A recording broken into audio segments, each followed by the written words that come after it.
This is session 4 of the course, the Bible and the Halakhic mindset, as part of the Semicha program. We're now looking at the book of Shemot, Exodus, and we're not going to go mitzvah by mitzvah because we're talking about the general mindset, but we'll start with the 10 Commandments, which should accurately be named or called the 10 issues or the 10 concepts. Since the Torah never calls them commandments, and what we find is in chapter 20, verse 1, several times referred to as devarim, which are either concepts or issues or matters. There are many different commentaries on the 10 commandments, on the 10, I will call them 10 utterances.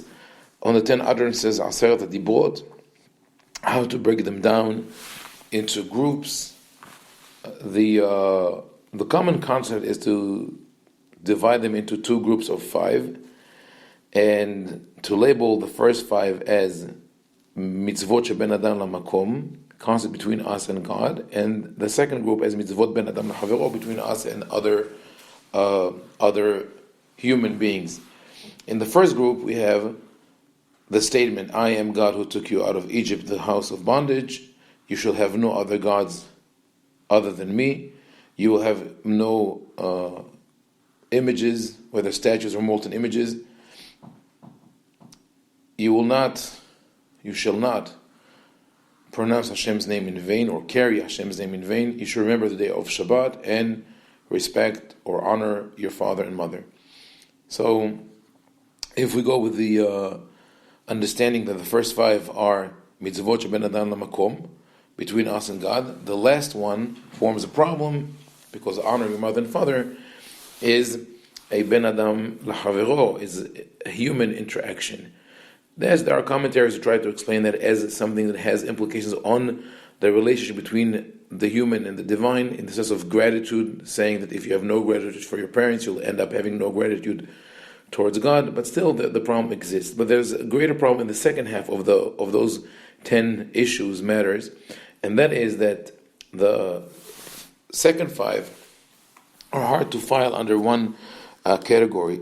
The issues that are mentioned is lo tirtzah, you shall not commit murder; lo tinaf, you shall not commit adultery; lo tignov, you shall not steal; lo ta'aneh bere'acha ed shaker, you shall not testify against your friend in false, do not bear false testimony.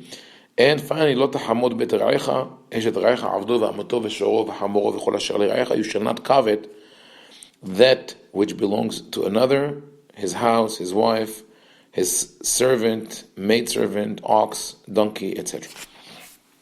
The problem with those 5, as I said, is they don't fit into one category.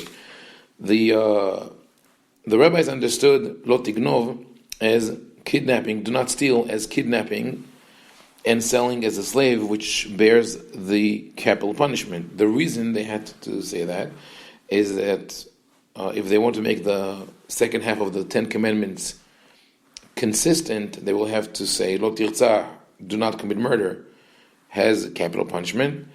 Lo tinaf, committing adultery, also carries the death punishment. So lo tignov must be a sin of stealing a person and selling him as a slave, and not stealing of an object, because that does not carry the death penalty. However, even if we try to squeeze the 3 first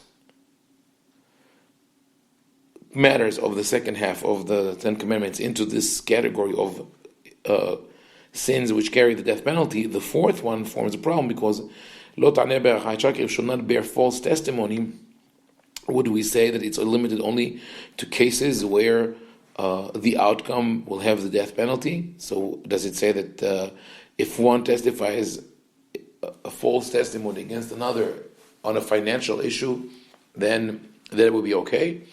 And even more so when we get to the last one, lo tahmod bet ra'icha, you shall not covet.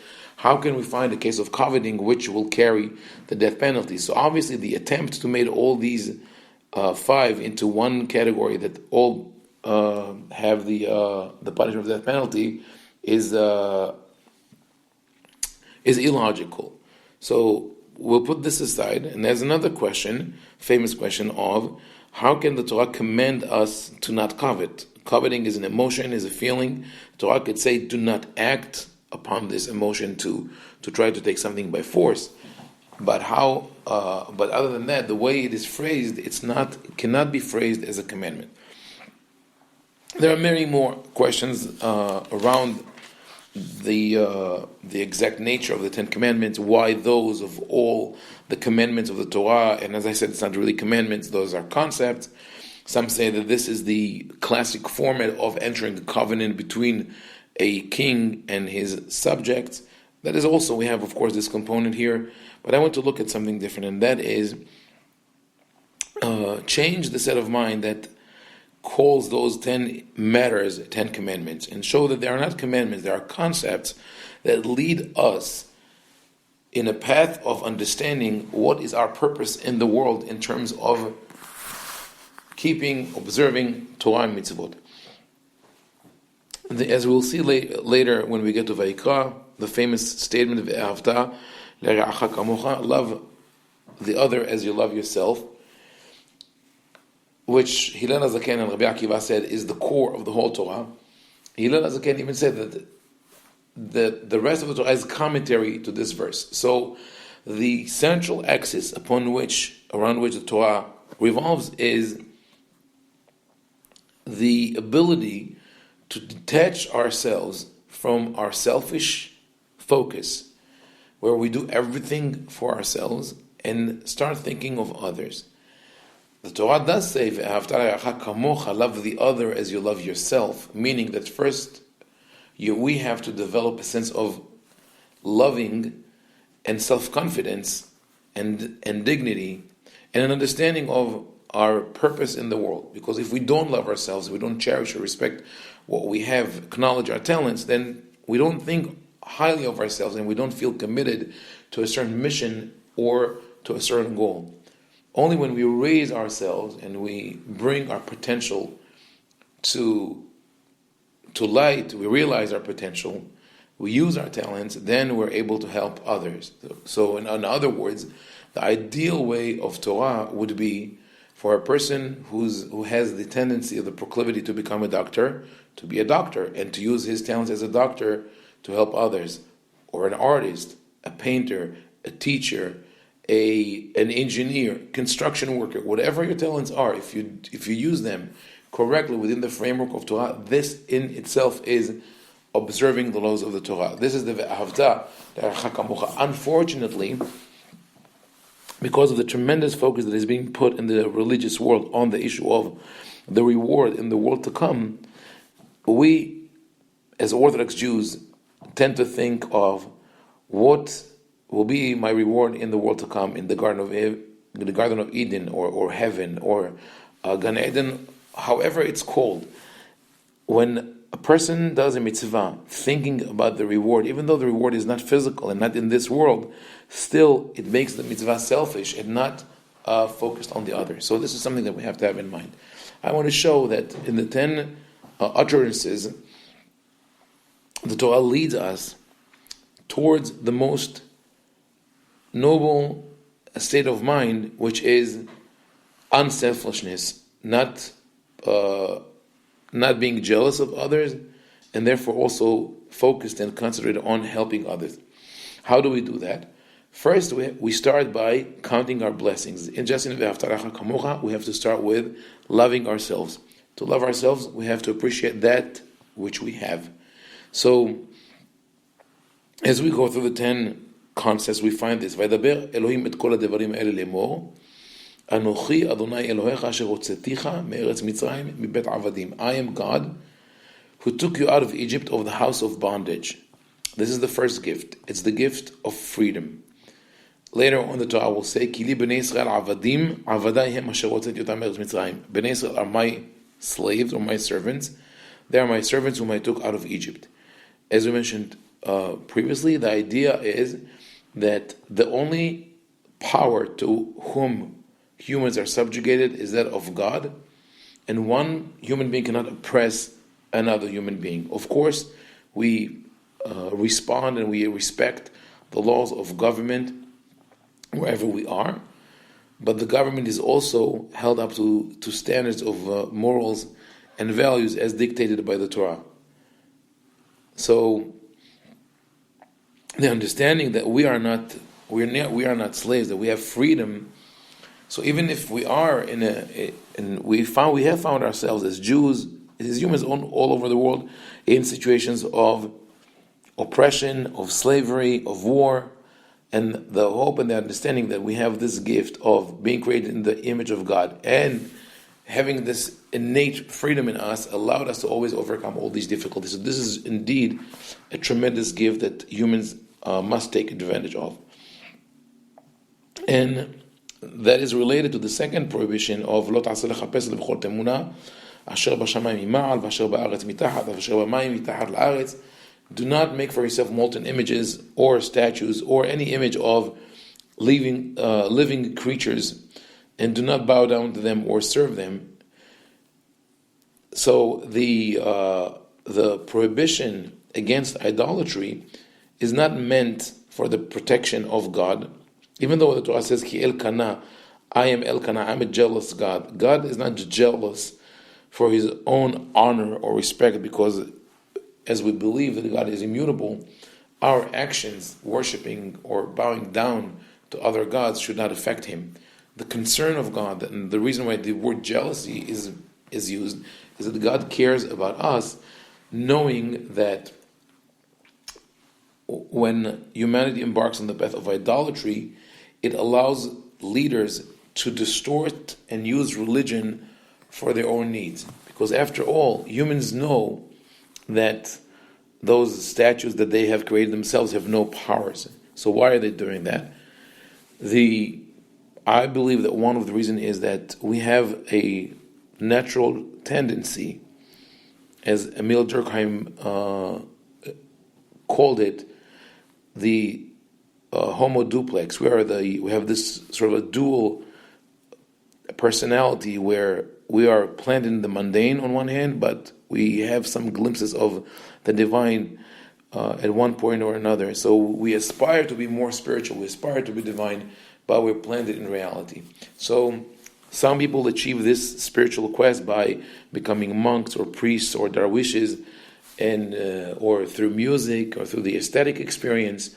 Others only have a fleeting moment of it. But be it as it may, all humans have this kind of attraction to the divine, to the spiritual. On the other hand, all humans also have an attraction and a tendency to do what they want. So we don't want to be told what to do or to have rules. So the creation of a new religion or of idolatry is a perfect solution for that, because a human being creates an idol. He knows that he created the idol, but he pretends that idol is a representation of a divine power, and then he tells this divine power what to tell him to do. So basically he becomes his own God. This ties into what we discussed in the second chapter of Bereshit, and the difference between the two chapters, where we see in the first chapter God creating man in his own image, and in the second chapter man creates or imagines God in his human image. So we could say that the first two concepts speak about the gift of freedom and the gift of the image of God, because negating idolatry is confirming the image of God, that we all created in the image of God. Lo tisah et shem Adonai Elohecha lashab. The third utterance is the gift of religiosity. To know the name of Adonai Elohecha is to be close to Him. It's an idea of intimacy, and that is a gift that humanity received from God. The ability to ascend above the mundane and to have those glimpses of spirituality, as I mentioned before, or to be completely immersed in music or in beauty, and to be excited to the verge of tears or unexplainable joy, that the ability to rely on faith in times of trouble, all these things are great gifts that God gave humanity.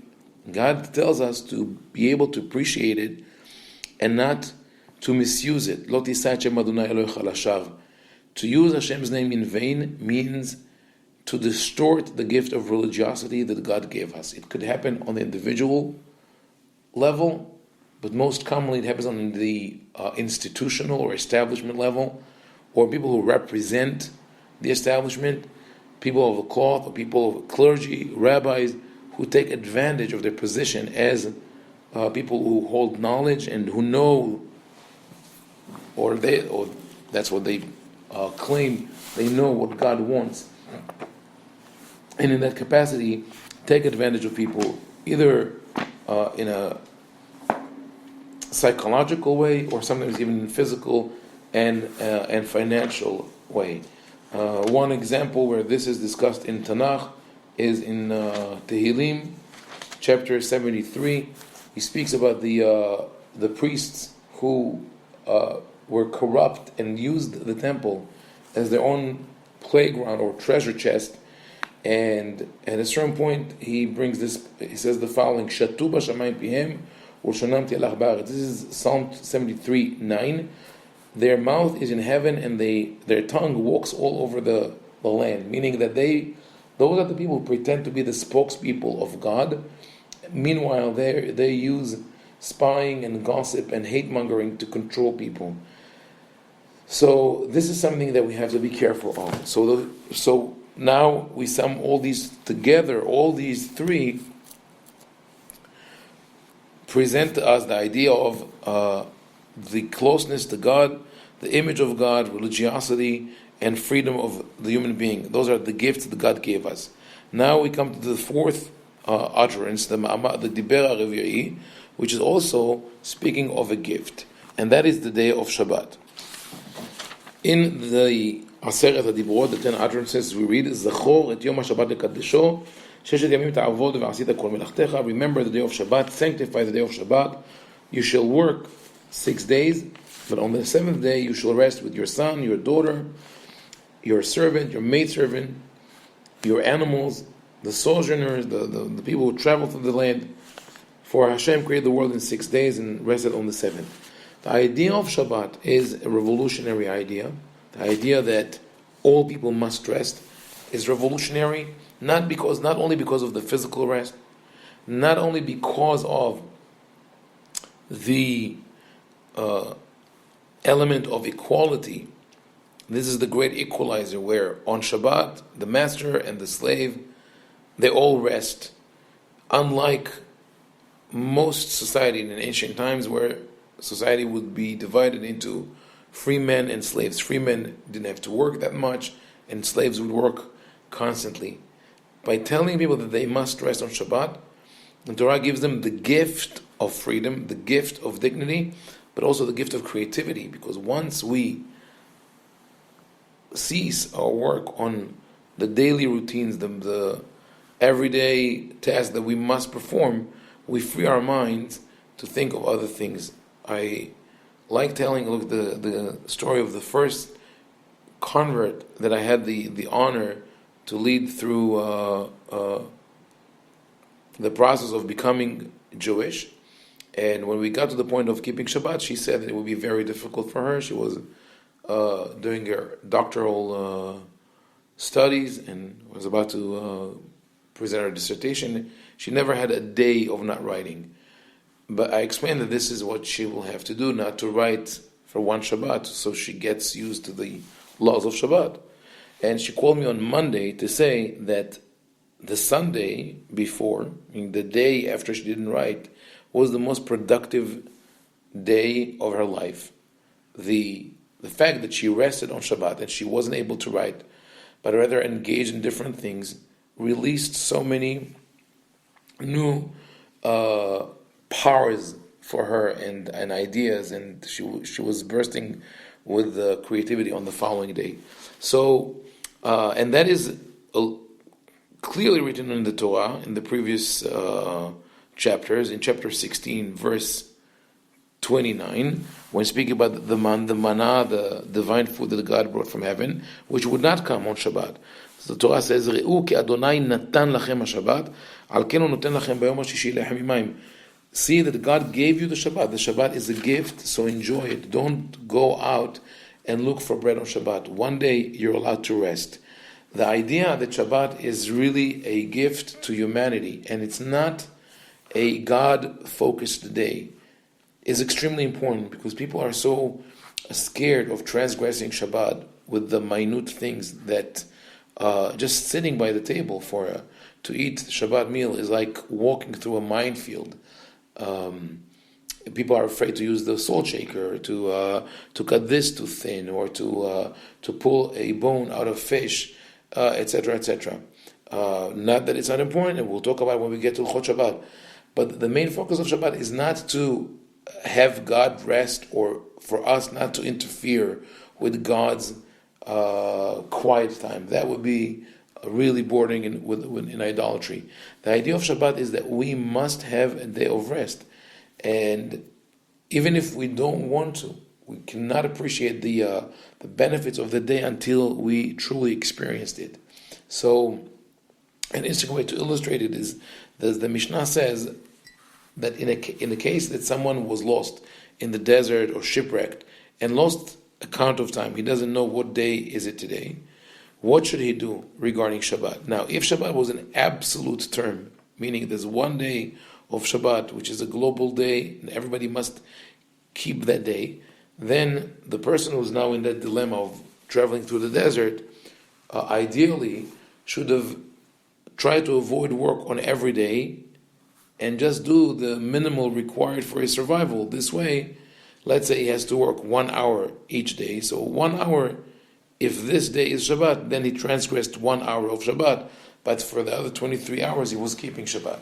But that's not what the Mishnah says. The Mishnah says, Moneshiv Shisha Yamim V'nach V'shovet B'Shev'i, meaning he counts 6 days and he rests on the 7th day, meaning that it's not the universal Shabbat that counts here, but rather the personal particular Shabbat. In that case, that man lost touch with civilization. He doesn't know when it's Shabbat. He does his own Shabbat, because the idea is to create for him a cycle where he works for 6 days and rests on the 7th, even if it's Monday for everyone else around the world. So Shabbat obviously is a gift. And finally, the last gift in that first section of the 10 utterances of Aseret HaDibrot is Kabed et avicha v'et imecha. Honor your father and mother. Honor your father and mother is not only about one's parents, it's about the whole family, that hopefully in normal situations is the greatest gift that one can have. To have loving parents, siblings, and extended family. In families where this is not the case, there's great sadness and sorrow, where there's sibling rivalry, brothers who don't talk to each other, parents who don't talk to their children. You see that and you realize that people are losing the greatest gift that God gave them, the gift of friendship and closeness and intimacy. In that sense, we could say that the closing sentence of the first half of the 10 utterances, למען יאריכון ימיך על האדמה אשר אדוני אלוהיך נותן לך, in order for you to have long life on the land which God gives you, is actually not just, as people saw it, a reward for honoring your father and mother, but rather a conclusion of the whole first part, saying, if you appreciate the gift of freedom, gift of having the image of God, creativity, religiosity, intimacy with God, faith, the Shabbat, and family, then you will have long life, or longer life, under the same physical conditions that someone else might have had, but without faith. Because that positive attitude, that ability to see that whatever you have around you is a gift that in itself lengthens one's life. Now, when we move to the second part, then I realize that the Torah first emphasized all the gifts that we have in order to prepare us to be willing not to take something which belongs to others. In other words, if we just label the two parts of the 10 utterances, the Aseret HaDibrot, with short terms, the first would be appreciate your gifts, count your blessings, And the second would be, don't take that which does not belong to you. And it starts with lo tirza, do not take someone's life. And in descending order goes to things that we don't think sometimes that are problematic. Ending with you shall not covet. So do not murder, universally accepted. Everybody understands that we should not take the life of another person. Lo tin'af, this is about committing adultery. This is a warning not to take one's relationship from him or from her, because adultery interferes in the normal course of events between a husband and wife, disrupts it, and robs them from their ability to love each other, to communicate with each other. So beyond the what we consider a sin or a transgression and the penalty that it carries, it is really about the interference in taking something that does not belong to us. And in that vein, we also understand the next statement, which is lo tignov, you shall not steal. It does speak about stealing an object. It does not carry the death penalty, because we are going in descending order. Whereas the first two carry the death penalty, the third one does not. Lo tignov, you shall not steal, means do not take property or objects which belong to others. The next one, number 4, in the second part is lo ta'aneh bere'acha et shaker, you shall not bear false testimony. This is not the same as you shall not pronounce Hashem's name in vain, because as we explained previously, to say Hashem's names in vain is to take advantage of the gift of religiosity. Here we're talking about not taking something which belongs to others. What do we take from another if we bear false testimony? We take from that person the right to due process, the right to be treated with justice and with transparency. So Lo Ta'aneh Bere'acha et Shaker is a warning not to take those civil rights, those rights of justice from another person. Finally, the conclusion, Lo Tahmod Eshet Re'echa, you shall not covet that which belongs to another, is just as the beginning of the 10 utterances, the Aseret Dibot, was not a commandment but a statement, I am God who took you out of Egypt, so also the last one, Lo Tahmod Eshet Re'echa, is not a commandment, it's a statement. The Torah does not command us not to covet, but rather makes a statement. If you want to achieve that noble goal of not ever wanting something that belongs to someone else, not coveting, not being jealous, happy with what you have, and using that to help others, then follow the path from the beginning. Start with understanding who God is, who you are, respect your freedom, appreciate your freedom and your creativity, your religiosity, your faith, the Shabbat, the family. If you do that, then you'll get to the next phase of understanding innately, not just because God commanded you, you will understand and internalize the idea that you shall not murder, you shall not commit adultery, you shall not steal, you shall not bear false testimony, and then again, naturally, you will not covet. It's not a you shall not, but it's a promise, you will not. And you could see that among people who are truly living life of Musar, moral values and ethics, guided by the Torah, focused on helping other people and using their talents to help others, they really have no jealousy. They really have achieved that goal of V'ahavta kamocha, love the other as you love yourself, and never be jealous of what the other person has. Now, interestingly enough, I think that this is contained in a beautiful envelope in the two halves of the 10 utterances, the Aseret Dibot, in the sense that if we take only the first word and the last two words of the first and second half, we will have the whole thing stated in one sentence. The first word of the first half is Anochi,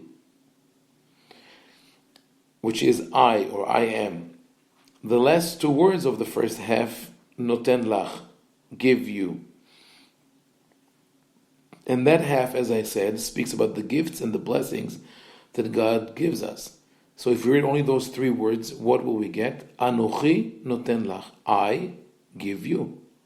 So the first 5 commandments are contained within a beautiful envelope that says Anochi noten lach. This is what I give you. Open it up and you'll find all the things that we mentioned before. The second half, if we take the first word and the last two, we will find the first word is lo of lo tirtzah, don't, or you shall not. And the last two is asher le'ra'echa, that which belongs to others. So if we read them all in one sequence, we will have lo asher le'ra'echa, not that which belongs to another. And now if we read all these 6 words, the first of each part and the 2 last of each part will be Anochi noten lach, lo asher le'ra'echa. I give you. This is what you should use. Do not take that which belongs to another. So this is in essence, the idea of the 10 commandments or the 10 utterances, the 10 concepts that we should follow. That's why they were chosen out of all the concepts of mitzvot of the Torah, not because they're the most severely punished or the more important or just the core of the covenant, but rather they delineate for us the path that we should follow in order to achieve that goal of lo tahmod, do not covet that which belongs to another, and respecting others' rights and aspirations and ambitions. So that is the 10 commandments. Those are the 10 utterances. We will now go to the next parasha, which is Parashat Mishpatim, starting on page 21. And the very first thing that we find in Parashat Mishpatim is the laws of slavery, which could shock some people in modern times, because we could say, how can the Torah sanction slavery? And that is really an important issue for us to understand when we look at the laws of the Torah, that we have to understand that the Torah was given to people at a certain point in time and place in history, and there were certain things that were not ready yet for a change.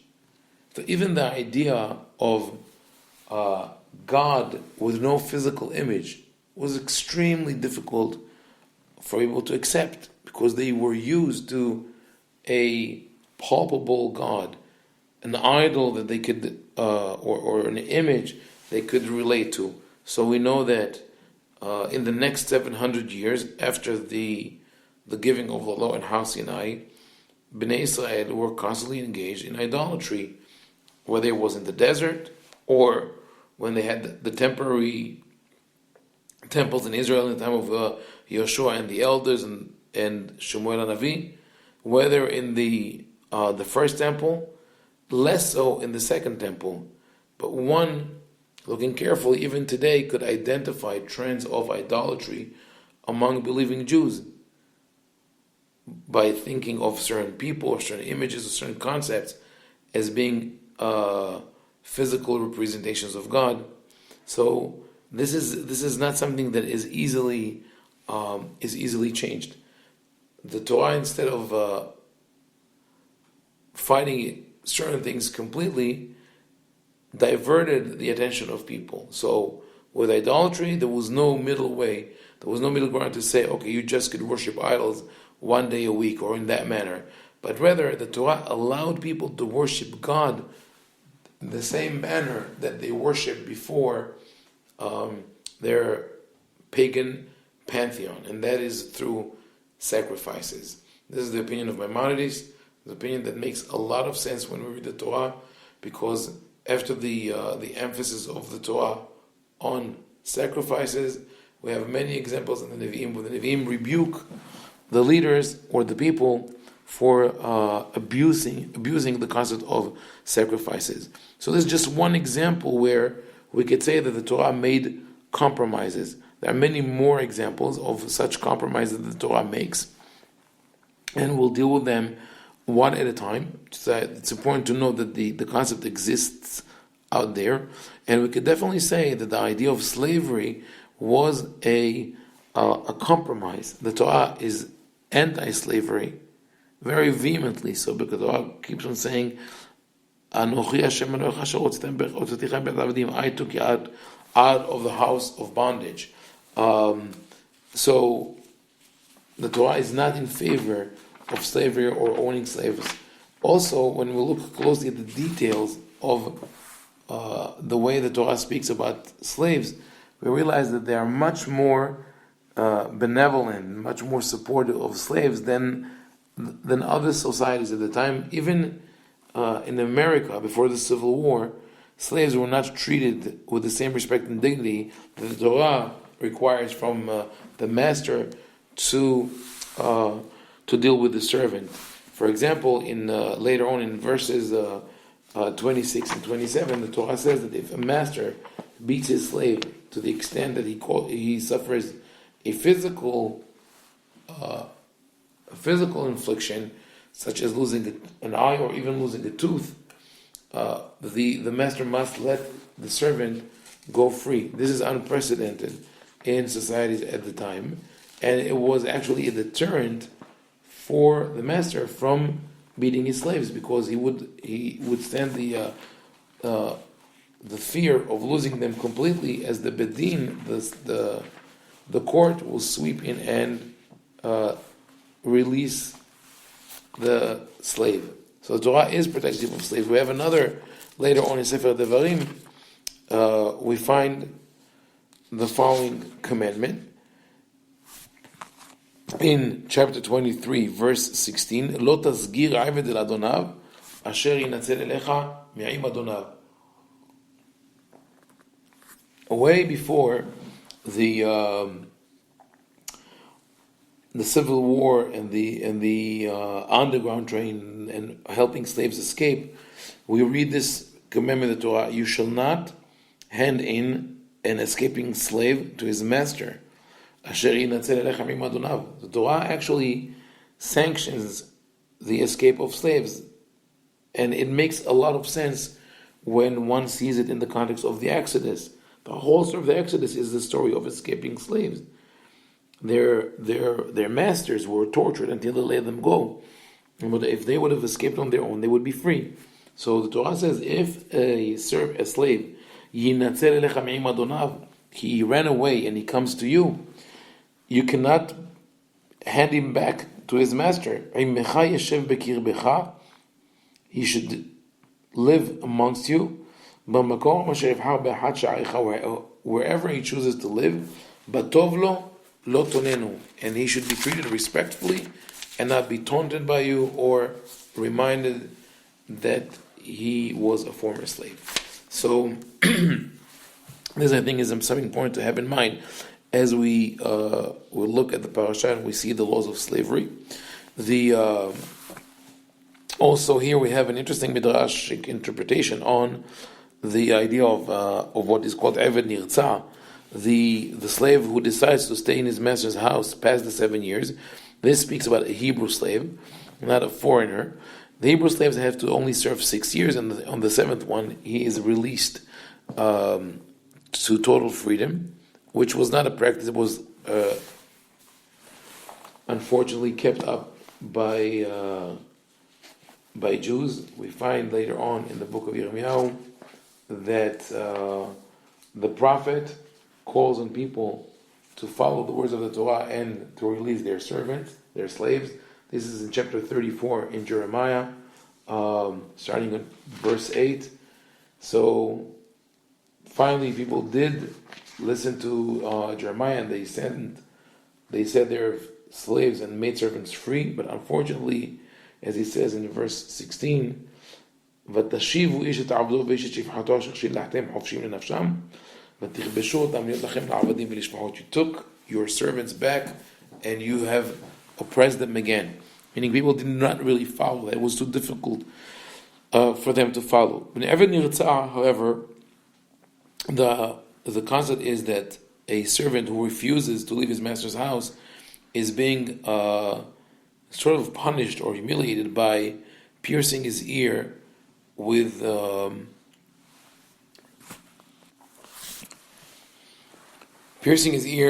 awl, which seems painful and humiliating, and this is the mark of someone who chooses to be a slave. I think my interpretation to this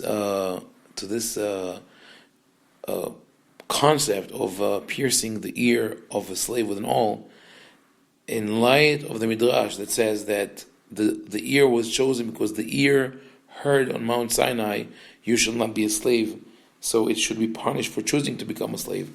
So I was wondering with this Midrash, that could have been with the eye or the hand or the foot that stood on Har Sinai. But I think that having the experience of seeing ears pierced with my daughters is that piercing is painful, but after a while one forgets the pain, and this is even something that people are willing to put themselves through.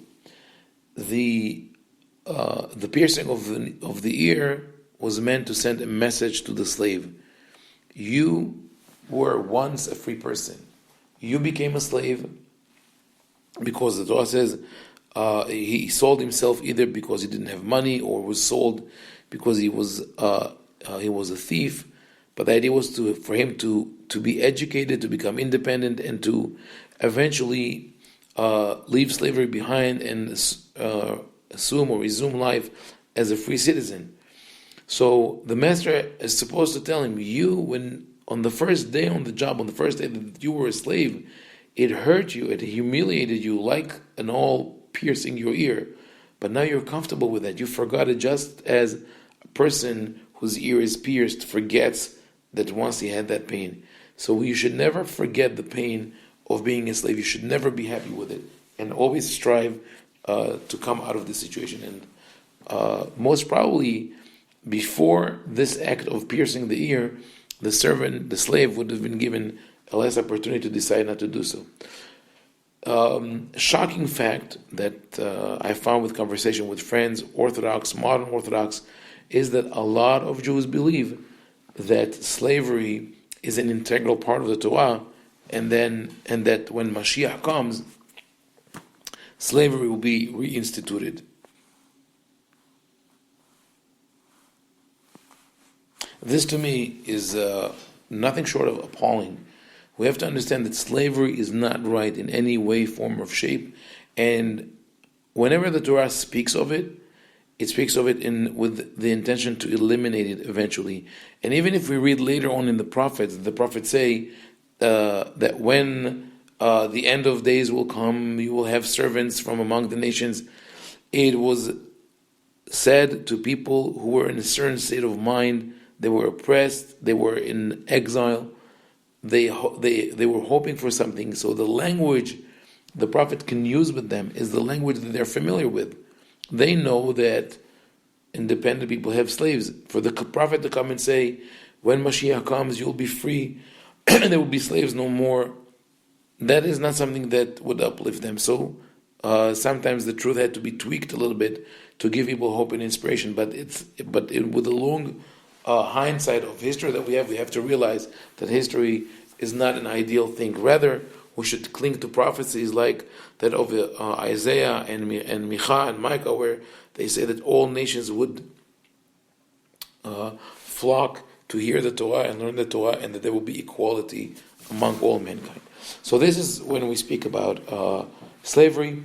Then that brings us to another. Those are important issues because they show us, or they illustrate the danger of taking things in the Torah literally and applying them to our period as if they were as applicable today as they were in the past. And they're not, because society has changed. Slavery today is not a norm. So when we read the next pasuk, this is in chapter 21, verse 7, if a man sells his daughter as a maidservant, she should not be let go like a servant.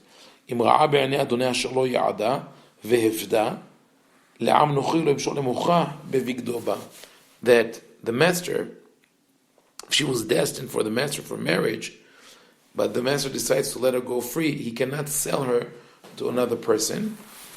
And if the master purchased her, so to speak, for his son, he has to treat her with respect and dignity, as he would do a free citizen, a bride for his son. And if he does not do that, she should go free. So, as horrific as this law seems to us today, it was actually a law that was meant to protect the girl, because it says that the father, back in the day, people felt that the men had authority over their daughters, and that was something that was not easy to take up to change people's mentality about. If we just think of Lot, who was willing to sacrifice his two daughters in order to save his guests, we understand that the mentality was completely different. And even today, people still think, not with that in mind of selling their daughter as a maidservant, but we still speak about a man who comes to ask for the daughter's hand in marriage, even if she's already independent and educated, and he comes not to the parents, even though they do come to the parents, but people speak about the father of the bride and the future groom asking for his permission to marry his daughter. We still retain some of these possessive ideas of the relation between men and women, parents and children. So we should not accept the idea of selling one's daughter as a maidservant, but we should not be so shocked that the Torah speaks about it at the time. The Torah speaks about it with the intention of changing it.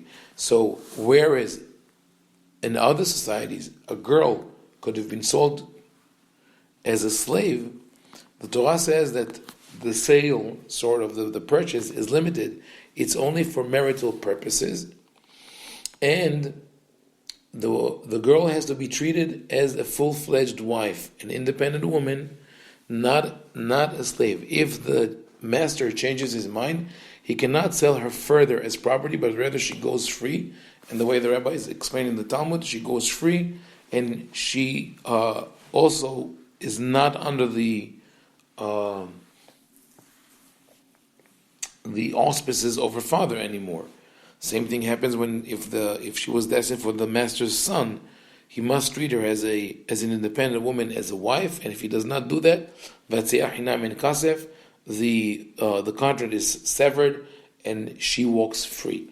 So those laws that in first reading seem preposterous and out of time and out of age, but when we look at them in the social context, historical context of the Torah, we realize why they were necessary. Immediately after the laws of slavery, we find this one sentence which promises that a solution will be provided in the future, and that is, "Va'asher lo tzada, va'elohim inna leyado, v'samti lecha makom asher yanus shama." Actually, it starts on verse 12 and 13 of chapter 21. Makeh ish vamet mot yumat. He who murders another person shall be put to death. That is in line with what we read in Parashat Noach. Shofech dam ha'adam ba'adam damo yishafech. He who sheds the blood of men, by men his blood will be shed. Putting the onus and the burden of judging criminals and maintaining justice on human beings, saying, do not relay this to God, this is your responsibility. But the second verse, V'asher lo tzada, he who did not do so deliberately, literally did not hunt or not aim at the other fellow, V'ha'elohim inna liyado, but rather it happened as an accident, V'samti lecha makom asher yanus sham, I will provide for you a place for that man to escape to. And this is just an indication of what we'll read later on, the concept of Ir Miklat, the cities of refuge, which fits perfectly the same category of a compromise, mitzvot or commandments that were understood in a certain social context but no longer apply today. And we'll talk about it more in depth when we get there, hopefully. But the idea of the city of refuge is that an accidental killer, or a killer by negligence or oversight, but not deliberately, has to flee to a special designated place called City of Refuge, of which there were 3 cities on each side of the Jordan. and later on 48 extra cities were added. So basically, along the way, there were in all over Israel, there were places where an accidental killer could have gone and hide himself. And the reason he had to hide is that if the relative of the victim would find him before he made it to the city of refuge, he had the permission to kill him without standing trial. So now, if we read it today, when we read it today, it seems preposterous. Does this mean that the Torah sanctions vendetta, that one is allowed to take the law into his hands? They're going to be the Hatfield and the McCoys all over again at the time of the Torah.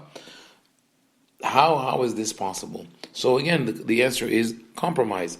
In the social environment of the time of the Torah, this was an accepted practice, that the blood of the victim was on the shoulders of the killer, whether it was done deliberately or accidentally. In some place, it was extended to other members of the family of the killer. So the first thing that the Torah does, knowing that the time has not come yet to completely eliminate that practice, is first limiting the permissible target to the killer and to the killer only, not to his extended family. Unlike other societies where every member of the other tribe was an accepted target, in the Torah version of events, only the killer himself. Now the killer has to flee into a city of refuge, and by doing so, he gives himself, basically, he hands himself into the police, because he's not granted immediate asylum or safe haven in the city to which he runs to, but rather he has to stand trial. The elders, the judges will be there, they will collect testimony and will have a trial, and if it is found that it was a negligence or an accident, then he will be spared the death punishment, but he will have to live in this city as a city of exile, either to the end of his life or until the end of the life of the high priest.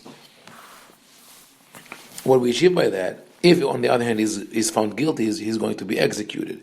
What we achieve by that is that an accidental killer will never hit and run, but rather will hand himself into the police, because he will fear the ire of the family, and will run away before they could do something to him. But he will run right into the hands of the police, and he will have to give himself in and explain what has happened. Also, what we gain by that is that if there is a punishment for accidental killing, and that is either immediate death from one of the family members or life of exile, then people will be much more cautious as not to cause accidental killings. The scary amount, a number of victims on highways is mainly because of accidents caused by negligence, by falling asleep over the wheel, by driving recklessly. Had people known that if that happens, they are not going to get out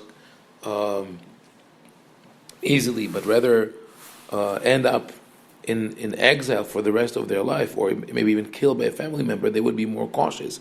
But we're not talking only about that. It's about accidents in the workplace, accidents caused by workers in the house, outside the house. All these things are included, and the Torah wants to protect people against them. That's maybe the timeline for the exile of those accidental killers in the city of refuge is until the death of the high priest, because the high priest is seen as the person responsible for the safety of his people. He, knowing that so many exiles are praying for him to die so they could go back home, maybe will prompt him to go around and make sure that there will be less accidents. However, when we bring this halakha to modern times, it's obvious that today this is not going to be accepted. I had a discussion with a young rabbi and asked him about that, and he sort of avoided the question because it's hard for people who were trained in a certain way to accept that society and reality has changed. And my question was, if we would have this today, meaning let's say there's an accident, a person was killed, the driver, before he has a chance to get out of his car or to drive his car to the police station or to do whatever is necessary, is being shot to death by the brother of the victim.